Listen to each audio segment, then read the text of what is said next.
The morning sky over Seoul burned red when the ships arrived. Lieutenant Jae-ho Park crouched behind the broken concrete barrier, his rifle steady in his hands. Around him, his squad of Special Forces soldiers waited in the rubble of what used to be a shopping district. The alien vessels hung in the air like metal mountains, casting dark shadows over the city. "Contact in 30 seconds, whispered Sergeant Dong-Soo Kim through the radio.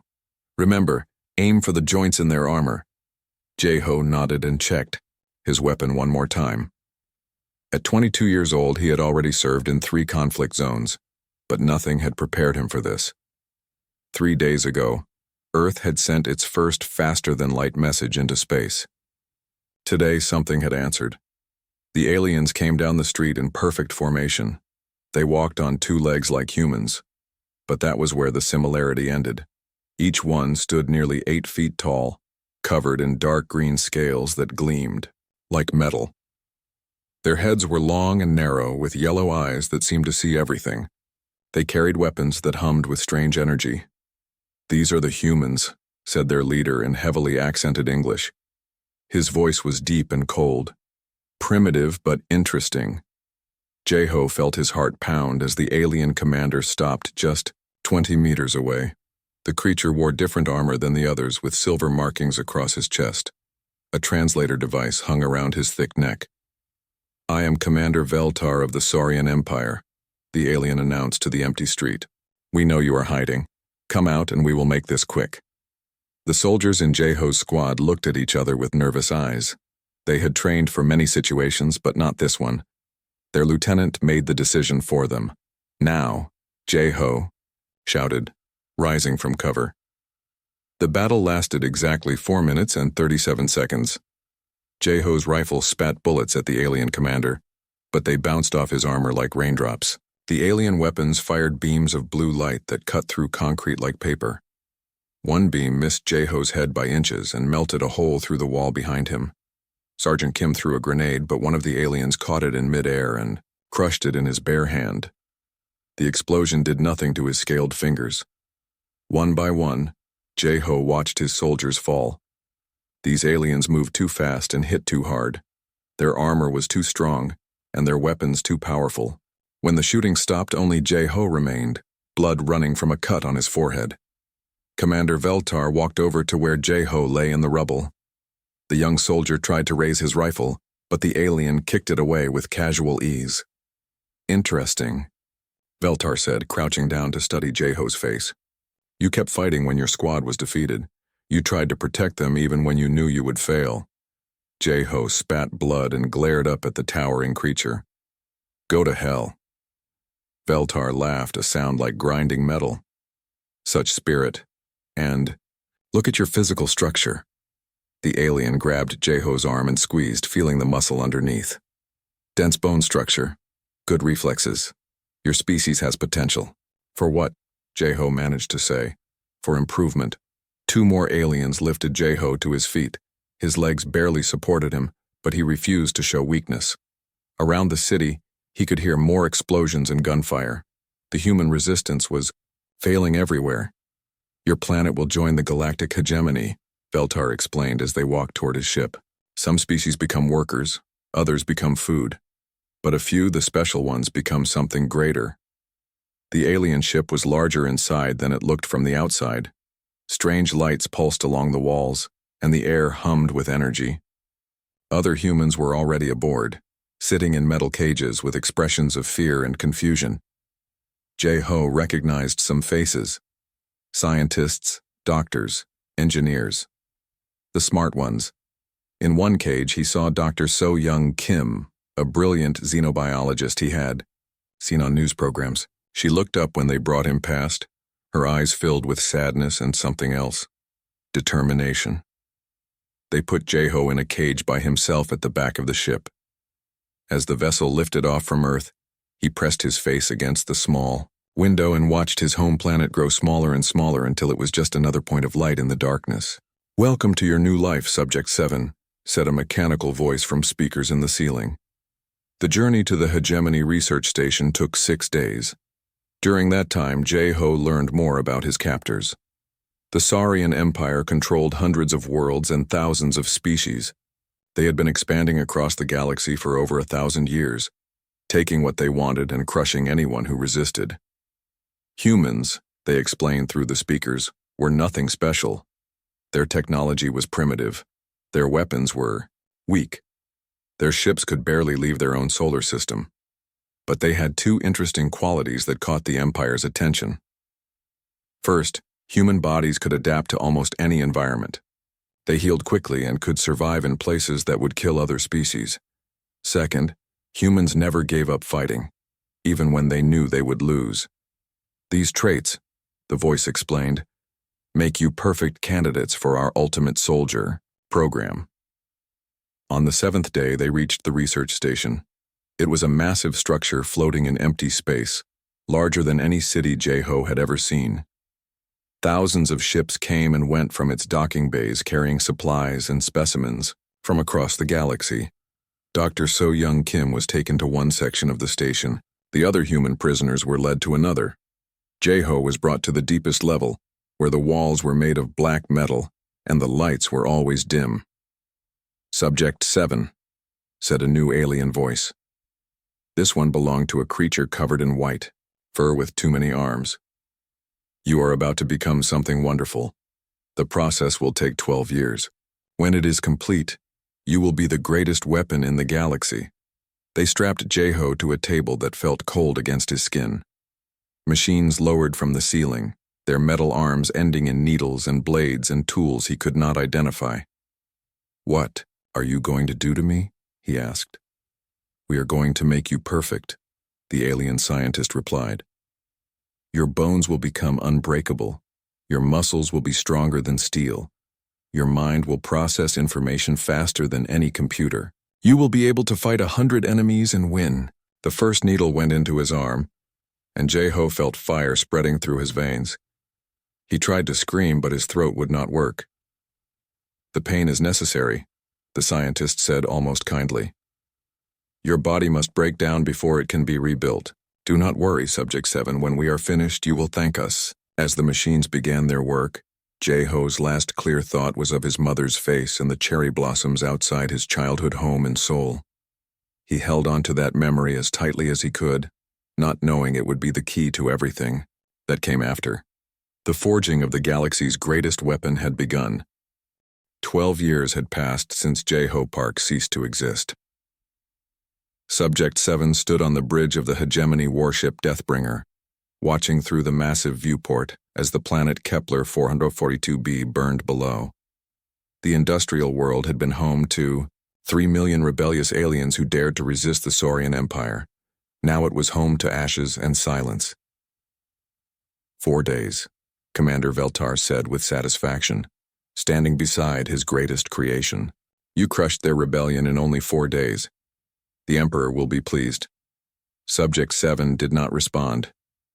He rarely spoke unless given a direct order. His enhanced body stood perfectly still, like a statue made of living metal.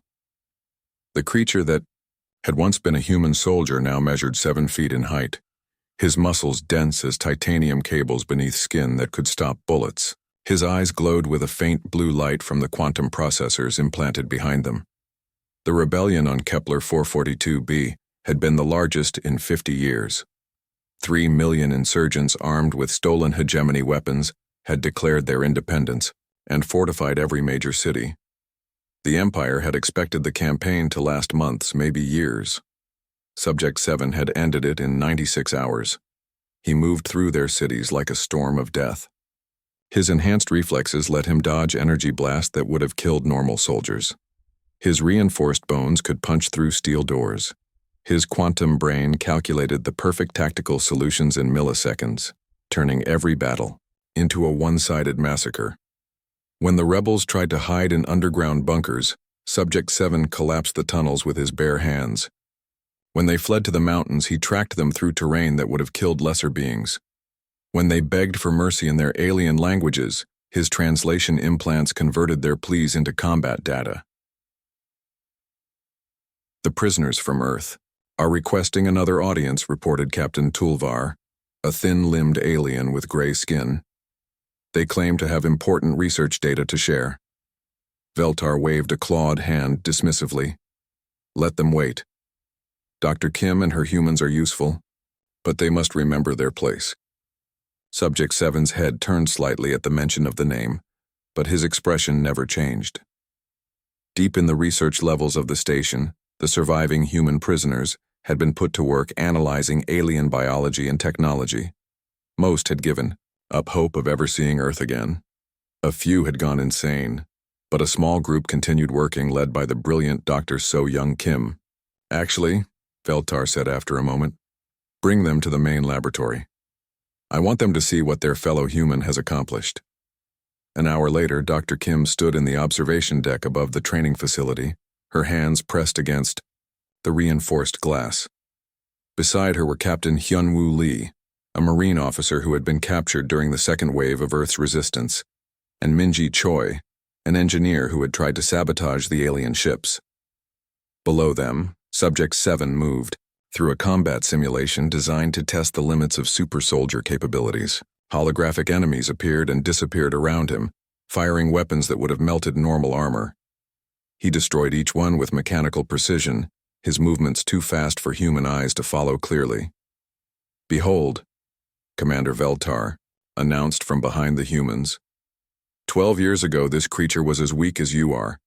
Now he is the perfect fusion of biological adaptation and technological enhancement. Captain Lee pressed closer to the glass, studying the figure below. Something about the way Subject 7 moved seemed familiar, like a half-remembered dream. What was his name? He asked quietly. Before you changed him. Names are irrelevant, Veltar replied. He is Subject 7, the prototype for our new army. Soon we will have thousands like him, conquering worlds that have resisted us for centuries. Dr. Kim watched as Subject 7 completed the simulation without taking a single hit.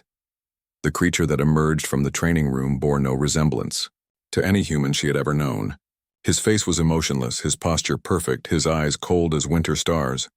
But when he walked past the observation window, something made him pause for just a fraction of a second. His enhanced hearing had picked up Captain Lee speaking Korean. To the others, words too quiet for the aliens to understand. Do you remember Seoul? Lee whispered to the glass. Do you remember cherry blossoms in Uedo Park? Subject 7's head tilted slightly, like an animal hearing a distant sound. Then he continued walking, his footsteps echoing in the metal corridor. Fascinating, Dr. Kim murmured to herself. She had been documenting everything she could about the super soldier program, hiding her notes in places the aliens would never think to look. Every procedure, every enhancement, every detail of what they had done to transform a human being into their ultimate weapon. But she had also been studying something else. The alien technology was advanced, but it was not perfect. The neural conditioning they used to control their subjects had limitations, and human brains, she had discovered, were more complex than the Saurians understood. What are you thinking, Doctor? Minji asked in Korean. I am thinking that they made a mistake, Dr. Kim replied in the same language. They believe they erased the human inside him completely. But what if they only buried it? That night, in the research quarters where the human prisoners lived, Dr. Kim called a secret meeting. Captain Lee and Engineer Choi gathered around her small table while the others slept. I have been studying the neural conditioning process, she said, keeping her voice low. The aliens map the brain and then overlay their own programming, but human neural pathways are different from other species. We adapt. We find new routes when old ones are blocked.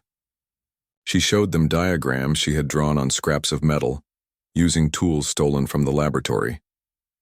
The conditioning is like a dam holding back a river, but water always finds a way through eventually. Are you saying he might still be human? Underneath all that programming? Captain Lee asked. I am saying that Jae-ho Park might still exist somewhere inside Subject 7, Dr. Kim whispered. Buried deep, but not destroyed. Minji leaned forward. Even if that is true, how could we possibly reach him? He is the most dangerous being in the galaxy now. Dr. Kim pulled out another hidden diagram. Every conditioning system has a weakness. For humans, memory is tied to emotion and sensory. Experience. If we could create the right stimulus, something connected to his original identity, it might break through the programming. What kind of stimulus? Lee asked. Something from his childhood. Something the aliens could never understand or replace. Music from Earth. Scents from his home. Images that connect to who he was before they changed him. The three humans looked at each other with a mixture of hope and fear. What Dr. Kim was suggesting was impossible, suicidal, and completely insane. It was also their only chance. The Andromedans are still fighting, Captain Lee said. If we could get word to them somehow, warn them about what Subject 7 really is, maybe we could work together. The aliens are planning something big, Minji added. I have seen the supply orders. Enough weapons and ships for a major campaign. Dr. Kim nodded grimly. They mean to use him to end the Andromedan resistance once and for all. After that, no one in the galaxy will be able to stand against the hegemony. She looked up at the ceiling, knowing that somewhere above them, the creature that had once been J-Ho Park was probably standing at attention, waiting for his next orders to destroy and conquer. Then we have to try, she said. Before it is too late for everyone. The hegemony war room buzzed with activity as Admiral Sulmas spread the holographic star map across the central table. Red dots marked Saurian Empire territories. Blue dots showed the remaining Andromedan resistance strongholds. There were far too many blue dots for the Admiral's liking. The Andromedans have held out for 3 centuries, Sulmas said to the assembled commanders. Their coalition includes 17 different species, all united in their refusal to join our empire. They have cost us millions of lives and countless resources. Commander Veltar stood beside Subject 7, who remained perfectly motionless despite the heated discussion around him. That ends now. Subject 7 will break their resistance once and for all. One soldier against billions of enemies? Questioned General Raxton, his insect-like features twitching with doubt. Not just any soldier, Veltar replied with pride. Watch. The hologram shifted to show recordings of Subject 7's recent victories. World after world fell before his calculated destruction. Cities surrendered rather than face him in battle. Entire armies fled at the mere rumor of his approach. The Andromedans have never faced anything like him, Veltar continued. Their greatest champions will fall like wheat before a scythe. Far below in the research levels, Dr. So-Young Kim was conducting her own kind of war preparation, using equipment stolen piece by piece from the alien laboratories. She had built a scanning device that could analyze brain patterns without the subject knowing. She had been studying the human prisoners for months, mapping how their minds worked under stress and trauma. But more importantly, she had been analyzing the few brain scans of Subject 7 that she could access through the computer systems. What did you find? Captain Hyunwoo Lee asked as he and Minji Choi gathered around her makeshift laboratory. Something the aliens missed, Dr. Kim said, pulling up her hidden data files. Look at these neural pathway diagrams. The images showed 2 different brain scans. One belonged to a normal human prisoner. The other was labeled Subject 7. The alien conditioning creates new neural pathways and blocks the old ones, she explained. But in Subject 7's case, the original pathways were not destroyed. They were compressed and isolated like files hidden deep in a computer system. Minji studied the scans with her engineer's eye. So his original personality is still there, just inaccessible? More than that. The human brain creates backup pathways naturally. Even under alien conditioning, some connections remain. They are weak and buried, but they exist. Captain Lee leaned closer. How do we access them? Dr. Kim pulled out a small device she had been building in secret.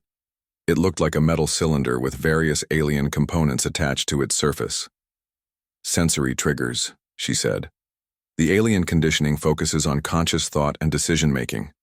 But deep memory and emotional response follow different neural pathways. If we can stimulate those pathways with the right combination of sensory input, we might be able to break through. What kind of sensory input? Minji asked. Things connected to his identity as J-Ho Park. I have been researching Korean culture from our ship's databases. Traditional music, especially lullabies, create strong emotional connections. visual patterns from his homeland, even scent molecules that trigger memory responses.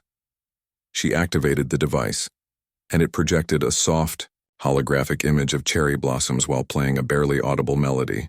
"This is arirang," Dr. Kim said, "a traditional Korean folk song. Every Korean child knows it. Combined with visual and scent triggers, it might be enough to reach the buried parts of his mind." "Even if it works," Captain Lee said quietly, "someone would have to get close enough to Subject 7 to use it. That is a suicide mission." "I will do it," Lee said immediately. "No," Dr. Kim replied. "It has to be me.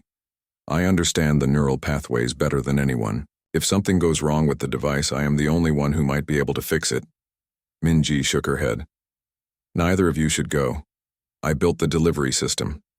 If the device fails mechanically, you would both die for nothing," they argued, quietly for several minutes before Dr. Kim made the decision for all of them. "We will all go," she said. "But we need help from the outside.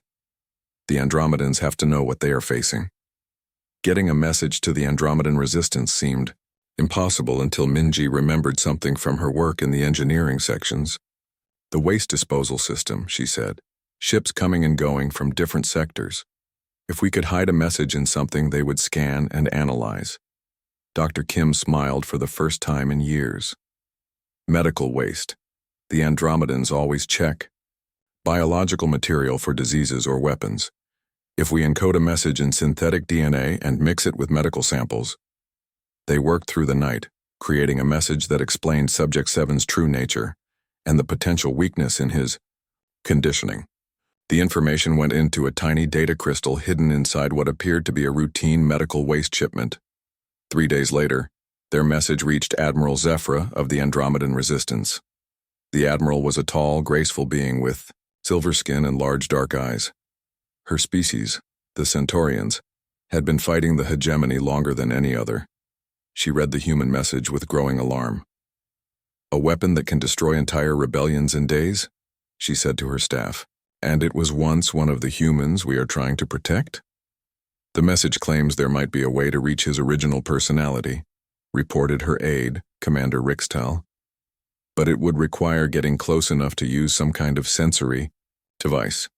Admiral Zephyra studied the tactical reports.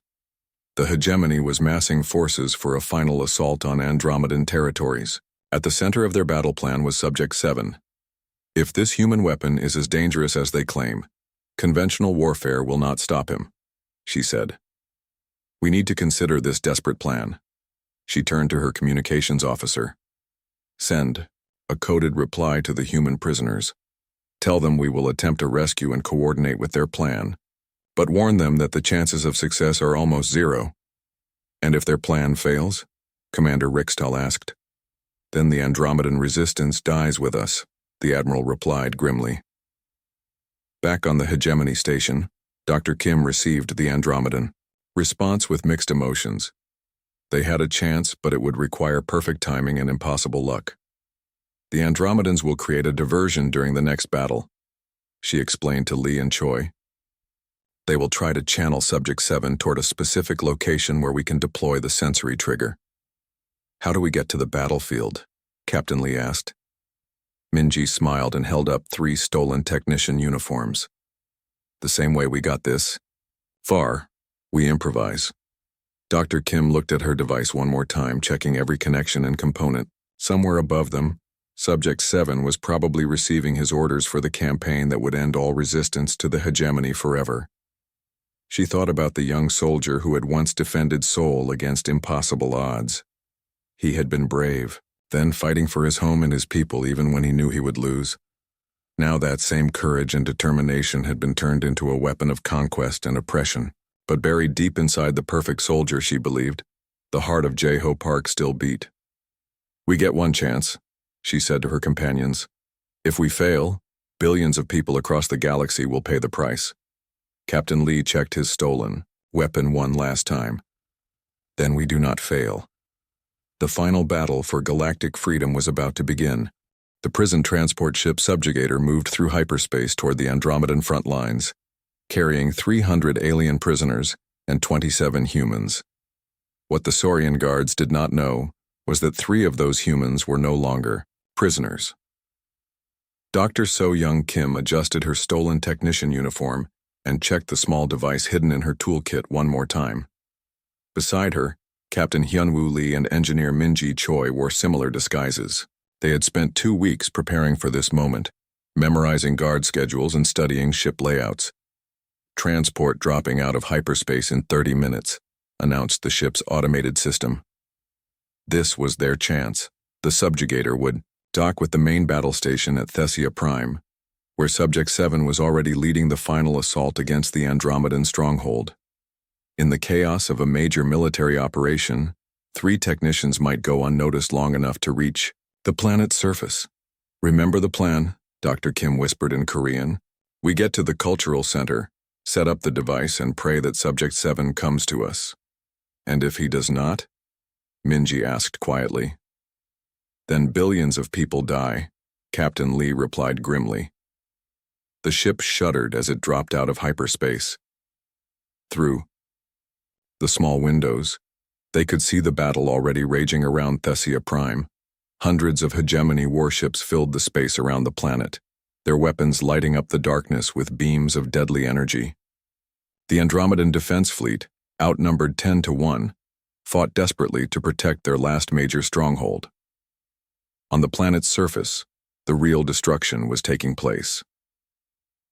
Subject 7 moved through the Andromedan capital like a natural disaster, given form. His enhanced speed let him cross entire city blocks in seconds. His reinforced body shrugged off weapons that could destroy tanks. His quantum-enhanced mind calculated the perfect angle for every attack, the ideal strategy for every battle. The Andromedan defenders had prepared for this moment for months. They had studied every report about the hegemony's super soldier, analyzed every recording of his previous conquests. They knew exactly how dangerous he was. It did not matter. Admiral Zephyra watched from her command bunker as her carefully planned defenses collapsed like sand castles before a tsunami. Subject 7 had broken through their outer perimeter in less than an hour.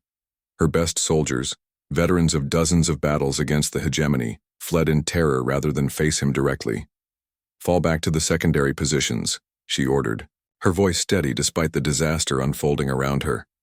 "Channel him toward the cultural district as planned." "Admiral, we are losing thousands of soldiers trying to guide one enemy fighter," protested Commander Rixtal. "This plan is madness." "This plan is our only hope," Zephyra replied. "The humans were right. We cannot defeat him with conventional weapons. If their sensory trigger does not work, the resistance ends here." The Andromedan forces began their coordinated retreat, fighting just hard enough to make Subject 7 follow their planned route while avoiding direct confrontation.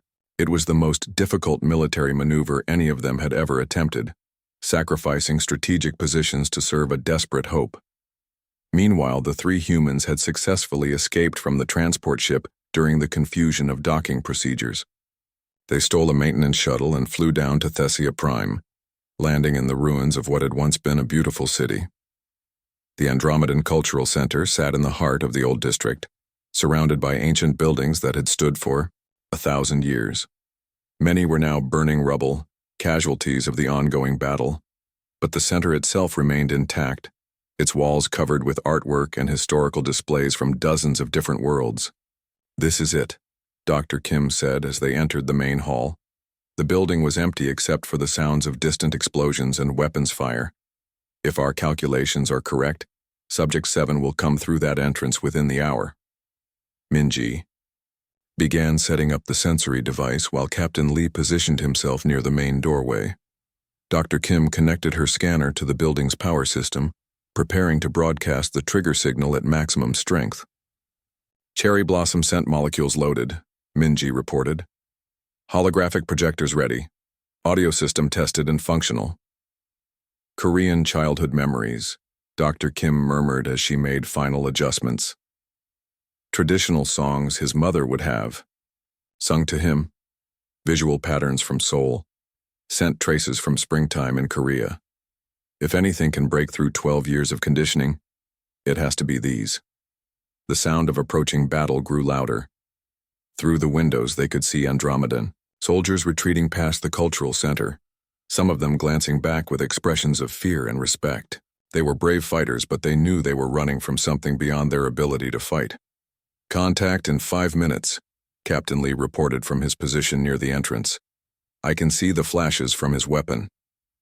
Subject 7 pursued, the retreating Andromedans with mechanical determination. His enhanced senses tracked every heat signature and movement pattern. His tactical processors calculated the most efficient methods of elimination. He felt no fatigue, no doubt, no mercy. The fleeing soldiers led him exactly where Admiral Zephyra had planned, into the cultural district, through the winding streets toward the ancient building where 3 humans waited with a device that might restore a buried soul. "He is here," Lee whispered into his communicator.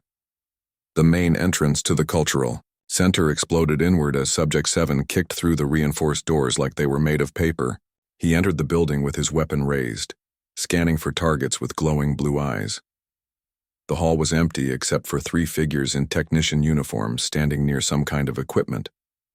His enhanced vision identified them as humans, probably maintenance workers who had failed to evacuate in time. For a moment, Subject 7 hesitated. Something about the scene felt strange, though his analytical mind could not identify why. The 3 humans were not running or cowering like most civilians. They were watching him with expressions he could not categorize. "Now," Dr. Kim whispered.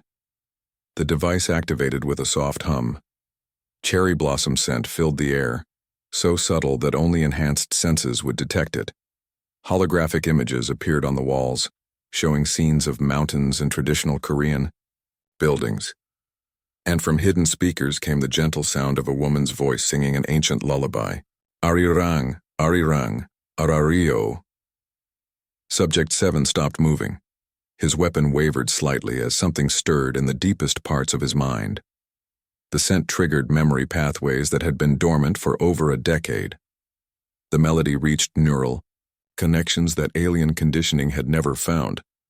Crossing over Arirang Pass, his quantum processors designed to enhance tactical thinking, suddenly flooded with data that had nothing to do with warfare.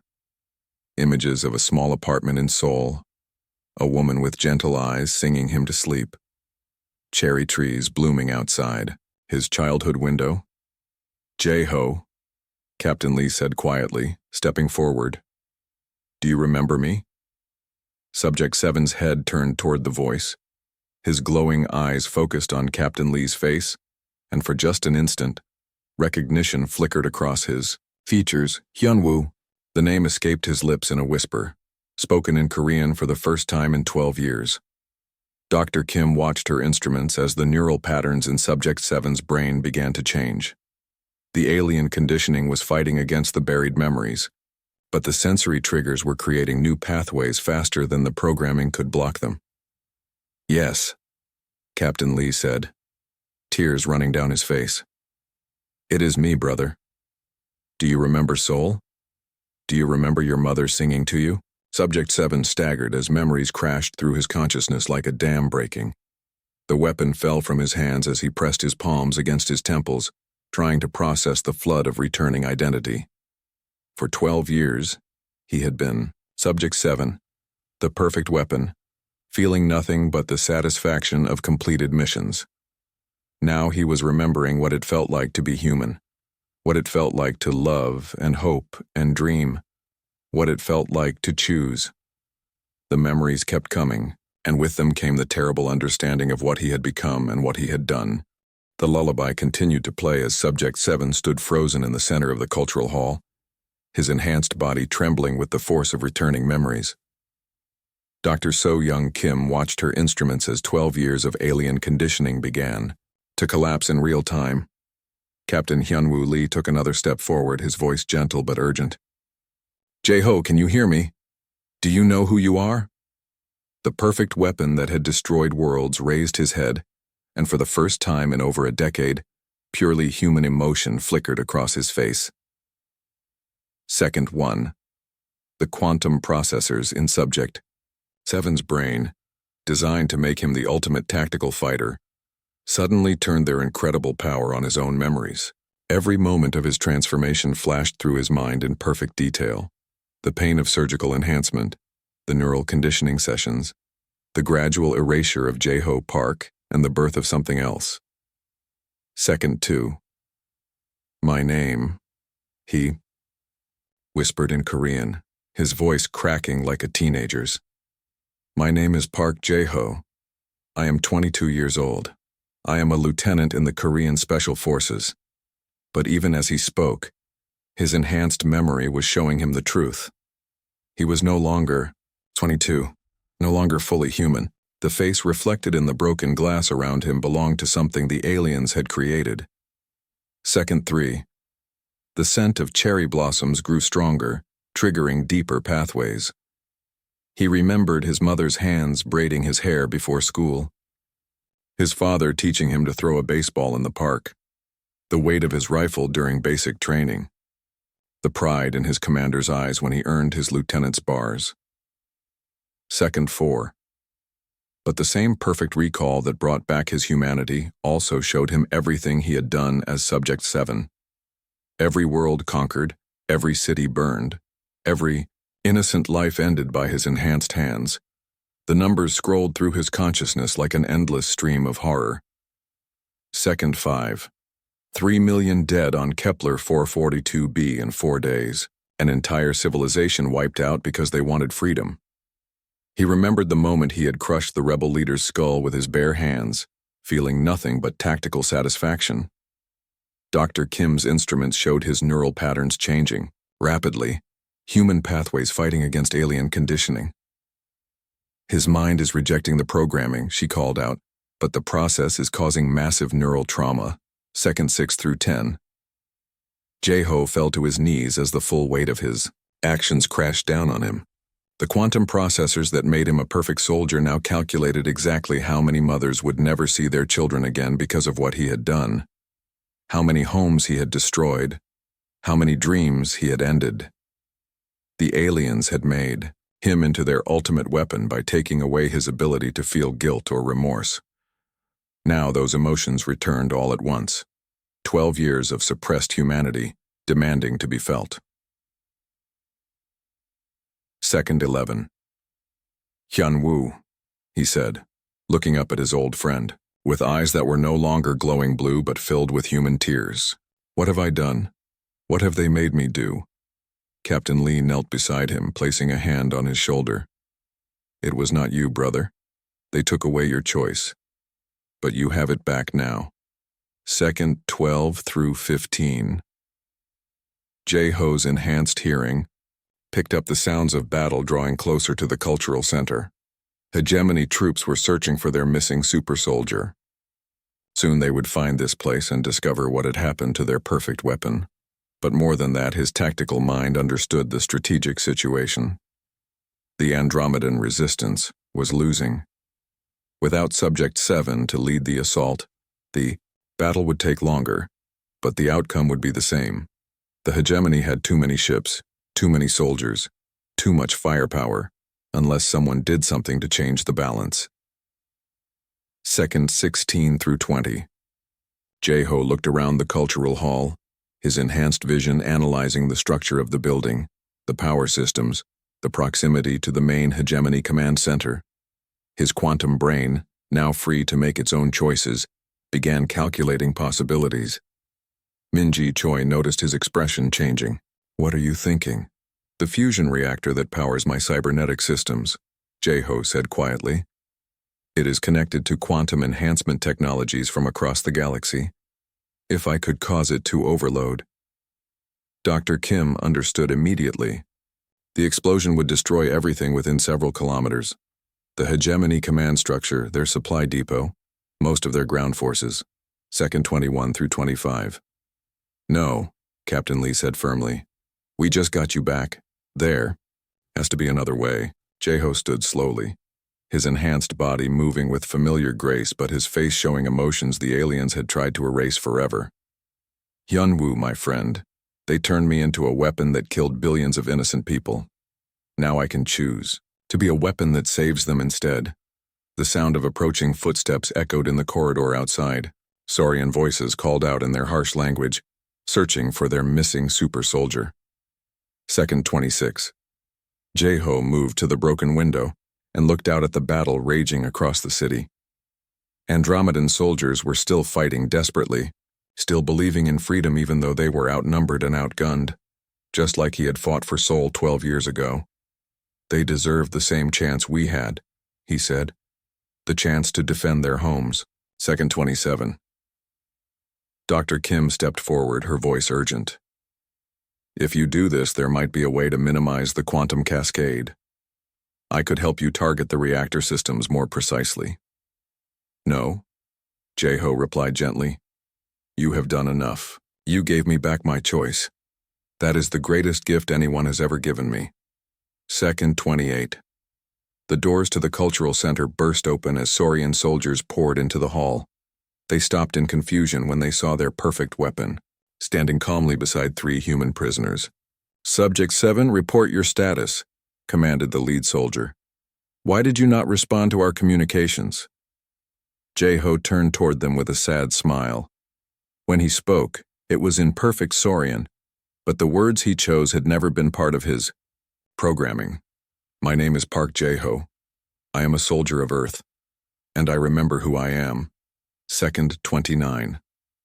The Saurian soldiers raised their weapons, finally understanding that something had gone terribly wrong with their ultimate creation. But they were too slow. Jeho's enhanced reflexes, designed to make him unstoppable in combat, now served a different purpose. He reached into his chest where the quantum fusion reactor pulsed with alien energy, and began the cascade overload sequence that would turn his own body into a bomb, powerful enough to cripple the hegemony war machine. Second 30. Captain Lee called out his name one last time, but Jeho was already looking past him toward the window where cherry blossoms from Dr. Kim's device still drifted in the air like snow. Tell Earth I remembered, he said in Korean, his voice carrying the weight of 12 lost years and the hope of billions yet to be saved. Tell them Jeho came home. The quantum reactor reached critical mass. The explosion lit up the sky over Thesia Prime like a second sun, visible from orbit as the hegemony command structure vanished in a bloom of pure energy. The shockwave rippled across the battlefield, disabling alien ships and destroying supply depots that had taken months to establish. In the aftermath of the blast, as Andromedan forces rallied to press their sudden advantage, Admiral Zephyra stood in her command bunker and offered a moment of silence for the human soldier who had chosen to remember his humanity when it mattered most. Captain Lee survived the explosion, protected by the cultural center's reinforced structure and the precise targeting of Jeho's final sacrifice. As he pulled Dr. Kim and Minji Choi from the rubble, he looked up at the mushroom cloud rising into the alien sky and whispered a promise. Earth would know that one of her sons had come home at last. The explosion that ended Subject 7 also ended the hegemony's dreams of quick victory over the Andromedan resistance. Admiral Zephyra stood in the ruins of what had been the Saurian command center, watching her soldiers advance through positions that should have been impossible to take. The loss of their super soldier and most of their command structure had thrown the hegemony forces into chaos.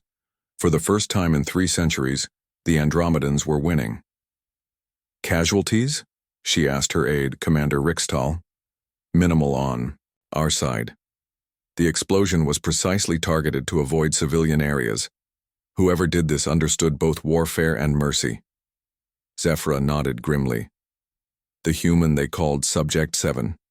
Even in his final moments, he chose to protect the innocent. 3 days later, Captain Hyunwoo Lee stood before the Andromedan High Council, his arm in a medical brace but his voice steady as he delivered his report. The human known as Subject 7 was originally Lieutenant Park Jeho of Earth's Special Forces, he said to the assembled representatives of 17 different species. For 12 years, the hegemony turned him into their ultimate weapon. In 30 seconds, he chose to become something else entirely.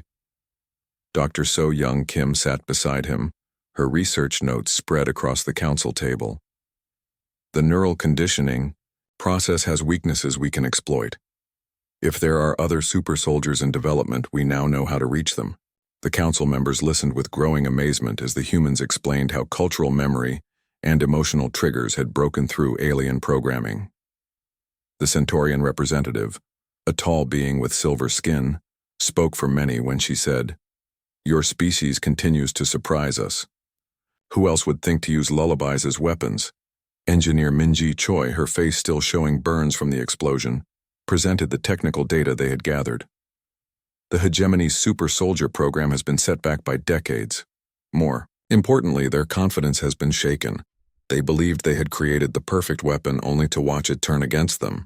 News of the victory at Thessia Prime spread across the galaxy faster than the hegemony could suppress it.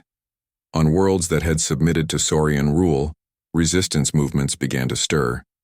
The story of the human who remembered his name became a rallying cry for freedom. Commander Veltar received the reports in his private chambers aboard the flagship Dominator. The creature who had once boasted about forging the perfect weapon now faced the wrath of his superiors. The Emperor himself had demanded explanations for the catastrophic failure. "How did this happen?" General Sulmas demanded over the communication system. Subject 7 was supposed to be completely conditioned, absolutely loyal, incapable of independent thought. "Human neural pathways are more complex than we realized," Veltar admitted reluctantly. Dr. Kim's research suggests that their emotional, memory systems operate differently from other species. We may have suppressed their conscious minds without fully controlling their deeper identity structures. The silence from the Emperor's throne world was long and cold. When the response came, it carried the weight of imperial displeasure. "The super soldier program is suspended pending full investigation. You will return to the capital to face judgment. As for the humans," the voice paused ominously. "Perhaps we underestimated this species. Begin preparations for the complete conquest of their homeworld. If we cannot control them, we will eliminate them." Back in the liberated sectors of Andromedan space, the 3 human survivors worked with new urgency. Earth needed to be warned about what was coming, but more importantly, humanity needed to be prepared. "The hegemony will come for our planet. With everything they have," Captain Lee said during a strategy meeting with Admiral Zephyra. "We have perhaps months before they organize a full invasion fleet." "Then we must make sure Earth is ready," Dr. Kim replied. "The research data we gathered here, the technical specifications of hegemony weapons and ships, the weaknesses we discovered in their conditioning methods, all of it needs to reach Earth immediately."